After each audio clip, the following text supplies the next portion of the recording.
पर माल्यार्पण करते हुए प्रधानमंत्री नरेंद्र मोदी। ये तस्वीरें जयपुर से हैं। प्रधानमंत्री आज जयपुर के दौरे पर हैं। मध्य प्रदेश के बाद प्रधानमंत्री नरेंद्र मोदी जयपुर पहुंचे हैं और पंडित दीनदयाल उपाध्याय की जन्म जयंती के अवसर पर उन्होंने उनको माल्यार्पण किया, पुष्पार्पण किया और शत शत नमन किया।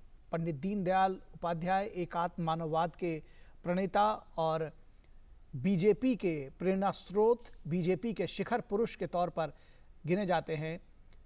पंडित दीनदयाल उपाध्याय, बीजेपी ये पूरा दल, ये पूरी पार्टी पंडित दीनदयाल उपाध्याय के आदर्शों पर चलती है, उस पर चलने की बात करती है। और हमारे संवाददाता नीरज सिंह इस वक्त जयपुर से जुड़ रहे हैं इस पूरी खबर पर बातचीत करने के लिए। एकात्म मानववाद के प्रणेता पंडित दीनदयाल उपाध्याय के समक्ष नतमस्तक है आज बीजेपी और उनके अगुआ प्रधानमंत्री नरेंद्र मोदी। क्या कुछ जानकारी आप देंगे नीरज सिंह जयपुर से प्रधानमंत्री के दौरे को लेकर? उपाध्याय जी की और कह सकते हैं कि विलक्षण प्रतिभा के धनी थे और उनका संपूर्ण जीवन सादगी और निरअहंकार और मिलनसारता से परिपूर्ण थे। वो एक राजनीतिक दल के प्रमुख नेता के साथ साथ एक विचारक भी थे, सफल राष्ट्रभक्त, पत्रकार और लेखक भी थे। कई सारी किताबें उन्होंने लिखी थी और आप देखें कि 2015 में ये राष्ट्रीय स्मारक का स्थापना की गई थी और जो पंडित दीनदयाल उपाध्याय जी के जो विचार है उनकी तमाम झलकियां इस स्मारक में मिलती है। और करीब 15 फुट की गन मेटल की उनकी जो प्रतिमा है, 4500 वर्ग मीटर में ये पूरा का पूरा जो स्मारक है वो बना हुआ है ढानकिया रेलवे स्टेशन के पास, क्योंकि यहीं पर नाना जी के जहाँ उनका जन्म हुआ था और प्रारंभिक शिक्षा दीक्षा भी यहाँ पर हुई थी। जैसा कि हम जिक्र भी कर रहे थे कि कई सारी प्रतिभाएं उनके अंदर थी और भारत के ऐतिहासिक और सांस्कृतिक गौरव को उजागर करने के लिए भी उन्होंने कई सारे काम किए। सम्राट चंद्रगुप्त और जगत गुरु शंकराचार्य नामक उपन्यासों की उन्होंने रचना की और उन्हीं के प्रयासों से राष्ट्र धर्म साप्ताहिक, पांचजन्य, स्वदेश जैसे प्रकाशन है वो प्रारंभ हुए। और आपको पता होगा कि दीनदयाल जी ने राष्ट्र, समाज, संस्कृति, अर्थनीति और राजनीति पर समय समय पर तमाम जो लेख हैं वो भी लिखे थे और उन लेखों को इस पॉलिटिकल डायरी में उनको कह सकते हैं कि सब कुछ समाहित किया गया था और दूरदर्शी दृष्टिकोण था उनका। पंचवर्षीय योजनाओं पर गंभीर चिंतन इन्होंने किया था और एक अंग्रेजी में एक पुस्तक भी लिखी थी जिसका नाम था the two plans, promise, performance and prospector.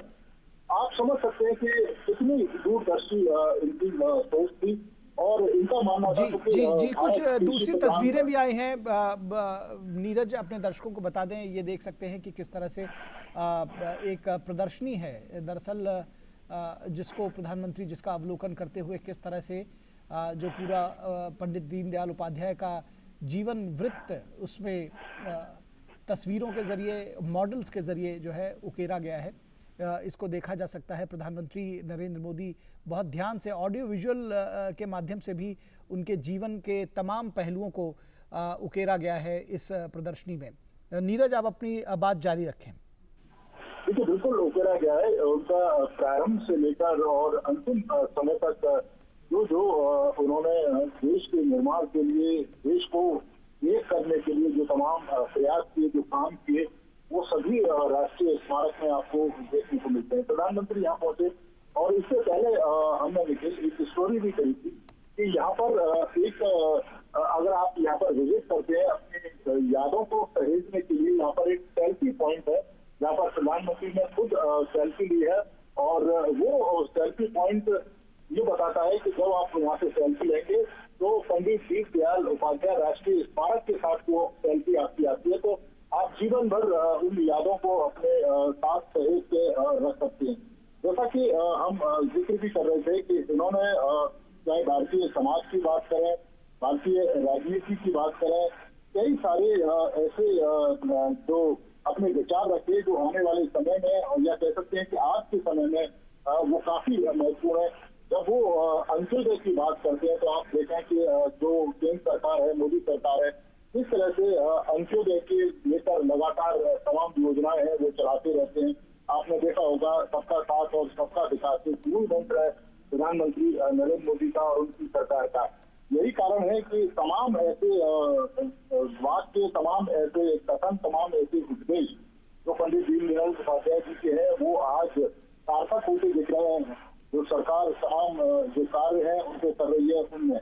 दूसरी सबसे बड़ी बात यह है कि आप देखें कि 1937 में दीनदयाल जी राष्ट्रीय स्वयंसेवक संघ से जुड़े थे और 42 में संघ प्रचारक के रूप में उन्होंने अपना जो जीवन है वो स्टार्ट किया था। उत्तर प्रदेश से किया था, लखीमपुर जिले के जिला प्रचारक बने थे और उसके बाद 1947 में उत्तर प्रदेश के सह प्रांत प्रचारक नियुक्त किए गए और राष्ट्र सेवा हेतु आजीवन संघ से जुड़े रहे। भारतीय अगर हम राजनीति में प्रवेश की बात करें तो पदार्पण का संघ की प्रेरणा से ही हुआ था। उन्होंने राजनीति में प्रवेश किया और 1951 में उन्होंने भारतीय जनसंघ के अखिल भारतीय महामंत्री पद का जो दायित्व उनको सौंपा गया था और डॉक्टर श्यामा प्रसाद मुखर्जी की मृत्यु के बाद जनसंघ को आगे बढ़ाने की जिम्मेदारी भी दीनदयाल जी के ऊपर थी। और जैसा कि सबको पता है 11 फरवरी 1968 को चलती ट्रेन में उनकी हत्या कर दी गई थी और एक राष्ट्रीय नेता का कह सकते हैं कि असमय अवसान हो गया था। तो कई सारे जो उन्होंने विचार रखे थे वो आज की भारतीय राजनीति को लेकर, भारतीय समाज को लेकर काफी महत्वपूर्ण। बीजेपी, अगर बीजेपी पार्टी की बात करें नीरज, कितना प्रेरणा पाती है प्रधानमंत्री जो वो स्वयं कितना प्रेरणा पाते हैं और जो शीर्ष नेतृत्व है बीजेपी का, जो कार्यकर्ता हैं वो किस तरह से इस कार्यक्रम को मना रहे हैं वो क्योंकि जब आप बात करते हैं श्यामा प्रसाद मुखर्जी और दीनदयाल उपाध्याय की, पार्टी सैद्धांतिक रूप से इनको अपना शिखर पुरुष मानती है। देखिए बिल्कुल शिखर पुरुष मानती है और इसे जैसा कि आप भी कर रहे थे एकात्म मानववाद का जो दर्शन है वो सूत्रपात किया था और ये बताता है देश के सर्वांगीण विकास के लिए उन्होंने वैकल्पिक मार्ग भी सुझाया था। आप देखें जब वो एकात्म मानव दर्शन की बात करते हैं तो उसमें संपूर्ण ब्रह्मांड आता है और उसमें ये बताते हैं कि मानव को आप अलग अलग तरीके से नहीं देख सकते, उसको आपको संपूर्णता में देखना होगा। और यही कारण है कि आप देखें कि केंद्र सरकार और या भारतीय जनता पार्टी की बात करें बस सबका साथ, सबका विकास, सबका प्रयास की बात होती है और इसके साथ साथ जब अंत्योदय की बात होती है, प्रधानमंत्री जब ये कहते हैं सबका साथ और सबका विकास, तो उसमें समस्त मानव उसमें शामिल है और उसमें ऐसा नहीं कि आप किसी को छोड़ सकते हैं, किसी को शामिल कर सकते हैं।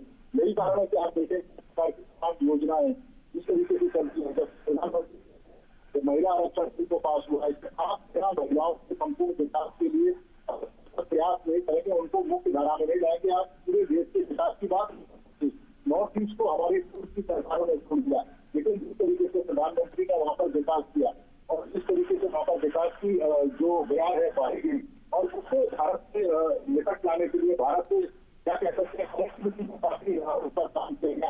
तो ये बताता है कि मोदी सरकार दीनदयाल उपाध्याय जी के जो आदर्श हैं, जो उनके विचार है, जो उनका दर्शन है, न केवल वो चलते हैं बल्कि संपूर्ण पार्टी उन्हीं के विचार और उन्हीं के दर्शन पर आज आगे बढ़ रही है।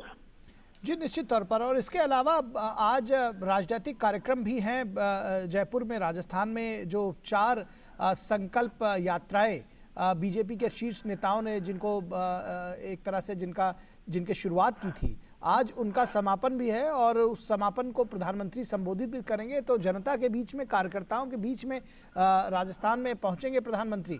चुनावी वर्ष है राजस्थान के लिए, किस तरह से देखते हैं इसको? बिल्कुल एक गजब का उत्साह यहाँ पर देखने को मिल रहा है और लेकिन हमने बहुत सारी रैलियां की हैं। ये पहली बार है कि प्रधानमंत्री की रैली में तमाम जिम्मेदारियों को महिलाएं संभाल रही हैं। 42 ब्लॉक बनाए गए हैं प्रधानमंत्री की जहाँ रैली है, प्रधानमंत्री पहुंचेंगे, पूरी चीज से वो मंच की तरफ जाएंगे तो उनका स्वागत किया जाएगा।